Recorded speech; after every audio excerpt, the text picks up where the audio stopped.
Hi tears, welcome back. எல்லாரும் எப்படி இருக்கீங்க? நல்லா இருக்கீங்களா? இன்னைக்கு நம்ம வீடியோவில் ரொம்பவே பயனுள்ள கொஞ்சம் டிப்ஸுங்க தாங்க பார்க்க போகிறோம். கண்டிப்பாக வீடியோ எல்லோருமே ஸ்கிப் பண்ணாமல் பாருங்கள். வீடியோ பிடிச்சிருந்தா லைக் பண்ணுங்க. அதோடவே உங்கள் ஃப்ரெண்ட்ஸ் அண்ட் ஃபேமிலி கூட ஷேர் பண்ணி சப்போர்ட் பண்ணுங்க ஃப்ரெண்ட்ஸ். அப்போ நமக்கு டைம் வேஸ்ட் பண்ணாமல் நேராக வீடியோக்குள்ளே போயிடலாம். அப்போ நமக்கு நம்மளோடது முதல் டிப்பு பார்த்துடலாங்க. நம்மளோடது இந்த மாதிரி அடிப்பிடிச்ச குக்கர் எப்படி நல்லா புதுசாக பலான்னு மாற்றுறது, அதுவும் கை வலிக்காமல் அப்படின்றது நம்ம பார்த்துடலாம். நல்லாவே குக் பண்ணும்போது குக்கரில் அடி பிடிச்சிச்சுங்க. இது எப்படி க்ளீன் பண்ணுறது அப்படின்றது நம்ம பார்த்துடலாம். நல்லா அடி பிடிச்சிருச்சு. நீங்கள் கையாலேயோ இல்லைன்னா கரண்டியாலோ இது பண்ணால் கூட வராத அளவுக்கு நல்லாவே அடி பிடிச்சிருச்சுங்க. இது நம்ம கையால் நார் போட்டு தேய்ச்சி எடுத்தோன்னா கை வலிக்க நீங்கள் தேய்ச்சாலும் அது க்ளீன் ஆகாது. அதுக்கு பதிலாக நம்ம ஒரு அருமையான டிப்பு தாங்க பார்க்க போகிறோம். நம்ம கொஞ்சம் சிந்தட்டிக் வினிகர் ஊற்றிடலாம். அதாவது ஊறுகாய்க்கெல்லாம் நம்ம பயன்படுத்துகிற வினிகர் தாங்க இது. அது 1 டீஸ்பூன் அளவுக்கு ஊற்றிடலாம். அதுக்கப்புறமேட்டு ஒரு 3/4 டேபிள் ஸ்பூன் அளவுக்கு பேக்கிங் சோடா போட்டுடலாம். பேக்கிங் சோடா போட்டதுக்கு அப்புறமேட்டு ஒரு 1/4 டீஸ்பூன் அளவுக்கு ஒயிட் கோல்கேட் கூட சேர்த்து கொடுத்துடலாம். உங்கள் கையில் இந்த கோல்கேட் இல்லைன்னா நீங்கள் எந்த பேஸ்ட் யூஸ் பண்ணுறீங்களோ அது இந்த டைமில் நீங்கள் ஆட் பண்ணிக்கலாம். கோல்கேட் போட்டதுக்கு அப்புறமேட்டு நல்லா ஈவனாக நம்ம சேர்த்து கொடுத்த அந்த 3 இன்க்ரீடியண்ட்டும் நல்லா ஒன்று ஸ்ப்ரெட் பண்ணி விட்டுக்கலாம்.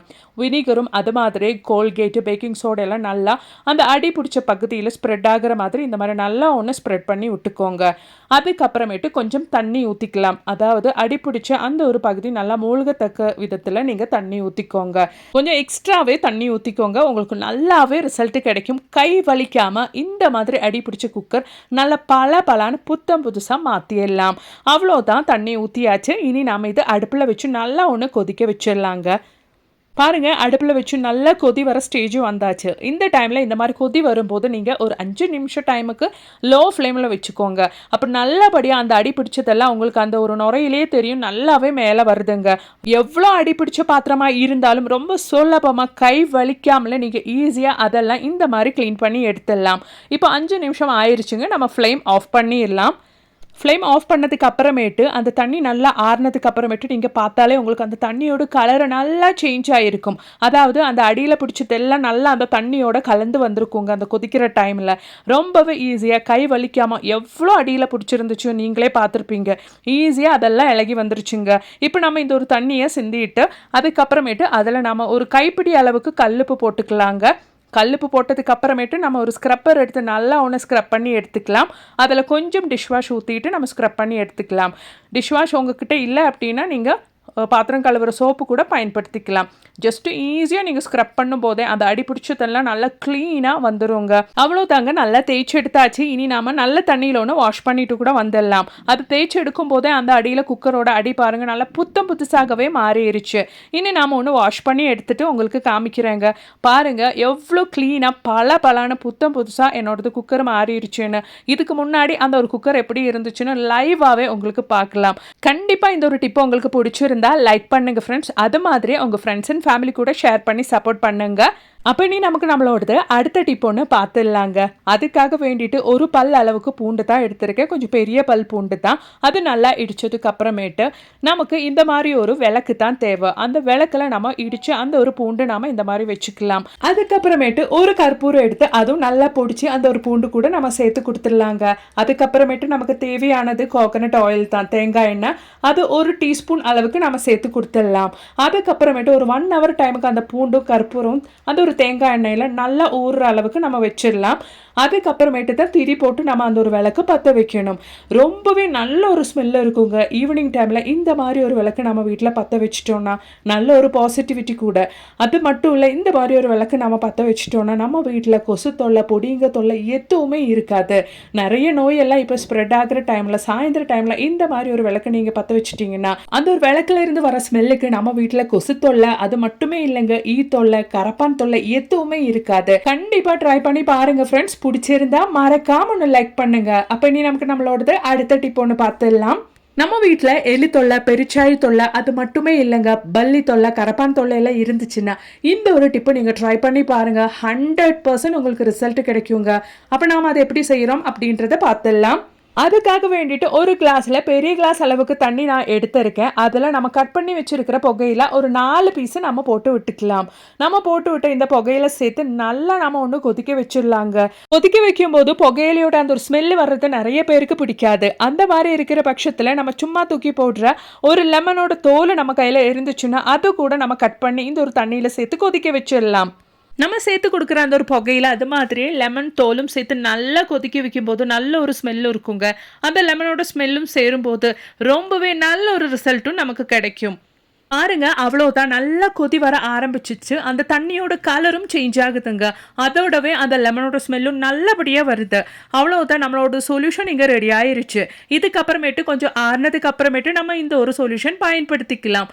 பாருங்க, ரொம்பவே பவர்ஃபுல்லான எஃபெக்டிவான நம்மளோட சொல்யூஷன் இங்கே ரெடி ஆயிருச்சு. இப்போ நாம இதை ஃபில்டர் பண்ணி ஒரு பாத்திரத்துக்கு மாற்றிடலாங்க. அதுக்கப்புறமேட்டு நம்ம ரெடி பண்ண இந்த ஒரு சொல்யூஷன் நம்ம ஒரு ஸ்ப்ரே பாட்டிலுக்கு மாற்றிடலாங்க. உங்கள் கையில் ஸ்ப்ரே பாட்டில் இல்லை அப்படின்னா நீங்கள் ஒரு சின்ன பாட்டில் எடுத்து அந்த பாட்டில் மூடியில் ஹோல்ஸ் போட்டு கூட பயன்படுத்திக்கலாம். நான் இங்கே ஒரு ஹேண்ட் வாஷ் பாட்டில் தாங்க ரீயூஸ் பண்ணி பயன்படுத்திட்டு இருக்கிறேன். அவ்வளோதான், நம்மளோட சொல்யூஷன் இங்கே ரெடி ஆயிருச்சு. இதுக்கப்புறமேட்டு நம்ம இது எப்படி பயன்படுத்த போகிறோம் அப்படின்றது கூட பார்த்துடலாங்க. நம்ம கிச்சனில் தான் பல்லி தொல்லையும் அது மாதிரி கரப்பான் தொல்லையும் ரொம்ப ஜாஸ்தியாக இருக்கும். அந்த மாதிரி இருக்கிற பட்சத்தில் இந்த ஒரு சொல்யூஷன் நீங்கள் நைட்டு நல்லபடியாக உங்களோட கேஸ் ஸ்டோப்பு கவுண்டர் டாப்பில் எல்லாம் இந்த மாதிரி ஸ்ப்ரே பண்ணிவிட்டு தொடச்சி விட்டுட்டிங்கன்னா அந்த ஒரு ஸ்மெல்லுக்கு அதுக்கப்புறமேட்டு 100% உங்கள் கிச்சன் பக்கமே பல்லி கரப்பான் எலி எதுவுமே வராதுங்க. அது மாதிரியே உங்கள் வேலையெல்லாம் முடிச்சதுக்கு அப்புறமேட்டு உங்கள் கிச்சன் சிங்க்லையும் இந்த ஒரு சொல்யூஷன் நீங்கள் ஸ்ப்ரே பண்ணி விட்டுட்டிங்கன்னா உங்கள் கிச்சன் சிங்க் பைப்பு வழி வர பிராணிங்க தொல்லையும் இருக்காதுங்க. ரொம்பவே யூஸ்ஃபுல்லான ஒரு டிப்பு, ட்ரை பண்ணி பாருங்க. அப்போ இனி நமக்கு நம்மளோடது அடுத்த டிப் ஒன்று பார்த்துடலாங்க. அதுக்காக வேண்டிட்டு 1 டேபிள் ஸ்பூன் அளவுக்கு ஆட்டப்பொடி கோதம்பு பொடி தாங்க நான் எடுத்திருக்கேன். அந்த கோதம்பு பொடி கூட ஒரு அரை லெமன் நம்ம புளிஞ்சு சேர்த்துடலாம். உங்கள் கையில் நல்ல லெமன் இல்லை, இந்த மாதிரி கொஞ்சம் வாடின கேடான லெமனாக இருந்தாலும் இந்த மாதிரி யூஸுக்கு நீங்கள் பயன்படுத்திக்கலாம். அரை லெமன் நம்ம புளிஞ்சு சேர்த்ததுக்கு அப்புறமேட்டு நாம் இப்போ ஒரு அரை டீஸ்பூன் அளவுக்கு லிக்விட் டிஷ்வாஷ் கூட பயன்படுத்துகிறோம். லிக்விட் டிஷ்வாஷ் உங்கள் கையில் இல்லை அப்படின்னா பாத்திரம் கழுவுற சோப்பு கூட நீங்கள் ஒரு அரை டீஸ்பூன் அளவுக்கு கிரேட் பண்ணி சேர்த்துக்கலாம். அதோடவே நம்ம ஒரு 1/4 டீஸ்பூன் அளவுக்கு பேக்கிங் சோடா, அது போலவே ரொம்பவே மெயினான ஒரு இன்கிரீடியன்ட் கூட நம்ம ஆட் பண்ண போகிறோம். அதுதான் ஃபெவிகால். இந்த ஒரு ஃபெவிகால் நம்ம ஒரு 1/4 டீஸ்பூன் அளவுக்கு நம்மளோட அந்த ஒரு மிக்ஸில் நம்ம ஊற்றிடலாம். ரொம்பவே பவர்ஃபுல்லான ஒரு மிக்ஸ் தான் நம்ம இங்கே ரெடி பண்ணிட்டு இருக்கிறோம். ஒரு 1/4 டீஸ்பூன் அளவுக்கு ஃபெவிகால் கூட சேர்த்ததுக்கு அப்புறமேட்டு நம்ம நல்லா ஒன்று மிக்ஸ் பண்ணி விட்டுருலாங்க. மிக்ஸ் பண்ணி விட்டதுக்கு அப்புறமேட்டு நம்ம ஒரு டீஸ்பூன் அளவுக்கு சிந்தட்டிக் வினிகர், அதாவது ஊறுகாய்க்கு பயன்படுத்துகிற வினிகர் ஊற்றிக்கலாம். வினிகர் ஊற்றும் போது நல்லாவே அங்கே ஒரு கெமிக்கல் ரியாக்ஷன் நடக்குது பார்த்தீங்களா? அவ்வளோதான், நம்மளோட மாவு இங்கே செட் ஆயிருச்சு. நல்லா மிக்ஸ் பண்ணி எடுத்துக்கோங்க. ஒரு சொட்டு கூட தண்ணி சேர்க்காம அந்த ஒரு சிந்தட்டிக் வினிகர்லேயே நீங்கள் மிக்ஸ் பண்ணி எடுத்துக்கோங்க. அவ்வளோதான், நம்மளோடது மாவு இங்கே ரெடி ஆயிருச்சு. இனி இது நாம் எப்படி பயன்படுத்த போகிறோம் அப்படின்றது கூட பார்த்துடலாம். இப்போ நமக்கு தேவையானது எலிங்களுக்கும் பெருச்சாயங்களுக்கும் ரொம்பவே பிடிச்ச தக்காளி தான். அந்த ஒரு தக்காளி நாம் இந்த மாதிரி கட் பண்ணி அதுக்கு மேலே தான் நம்ம ரெடி பண்ண அந்த ஒரு மாவு நாம் இந்த மாதிரி வச்சு கொடுக்க போகிறோம். 100% நமக்கு ரிசல்ட் கொடுக்கக்கூடிய ஒரு அருமையான டிப்புங்க. ரொம்பவே தொல்லையாயிருக்கு எலிங்களாலையும் பெருச்சாயங்களாலையும் அப்படின்னு நீங்கள் நினச்சிட்டிங்கன்னா கண்டிப்பாக ஒரு முறை நீங்கள் இது மாதிரி ஒன்று ட்ரை பண்ணி பாருங்கள். 100% ரிசல்ட் கிடைக்குங்க. அவ்வளோதான், நம்மளோட தக்காளி இங்கே ரெடி ஆயிருச்சு. இனி அதுக்கு மேலே நம்ம கொஞ்சம் பிஸ்கட் கூட இந்த மாதிரி தூவி விட்டுக்கலாம். மனம் ஈர்க்கிற சக்தி ரொம்பவே இருக்கிற எலிங்களும் பெருச்சாயங்களும் இது பக்கத்தில் வருங்க. வந்ததுக்கு அப்புறமேட்டு கண்டிப்பாக இது சாப்பிட்ரும். அதுக்கப்புறமேட்டு உங்கள் வீட்டு பக்கமே வராதபடி ஆயிருங்க. அவ்வளோதான், நம்மளோட தக்காளி இங்கே ரெடி ஆயிருச்சு. இனி நாம் இதை எப்படி பயன்படுத்த போகிறோம் அப்படின்றது கூட பார்த்துடலாம். அவ்வளோதாங்க, இந்த மாதிரி உங்கள் வீட்டில் எங்கெங்கே எலி பெருச்சாழி எல்லாம் வர்றதுக்கு சான்சஸ் இருக்கோ அந்த இடத்துல நீங்கள் இந்த ஒரு தக்காளி வச்சு விட்டால் மட்டும் போதுங்க. அதுக்கப்புறமேட்டு உங்கள் வீட்டு பக்கமே இதுங்களெல்லாம் எட்டி கூட பார்க்காது. கண்டிப்பாக ட்ரை பண்ணி பாருங்கள்.